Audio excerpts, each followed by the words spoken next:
Çok sağ olun. Bu bizim vicdan borcumuzdur.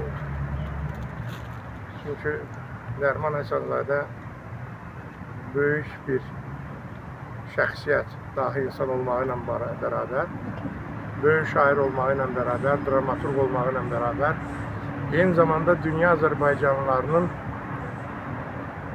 həmrəyliyi üçün 1996-cı ildə xalq şairi Şöhrət Ordeni Söhrət Tahir ilə birlikdə Dünya Azərbaycanlıları Mədəniyyət Mərkəzini yarattılar və eyni zamanda Nəriman Həsənzadə uzun illər həmin təşkilatın vitse-prezidenti idi. Mən Nəriman müəllimin xətrini Söhrət Tahir qədər sevirəm, çox istəyirəm. Nəriman Həsənzadə çox həlim bir insan idi. Nəriman Həsənzadə ömrü 95 ildə bəlkə də heç kimin xətrinə dəyməyib. Bəlkə də heç kimin qəlbinə dəyməyib.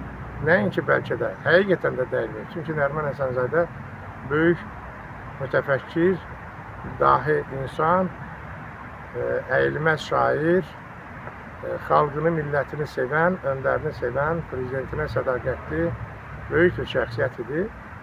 Onun bütün böyük bir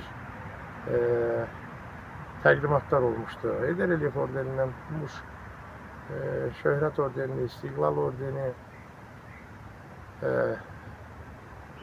Mən ona Allah'tan rəhmət diləyirəm və sizə də təşəkkür edirəm ki, gəlmişsiniz. Allah rəhmət eləsin.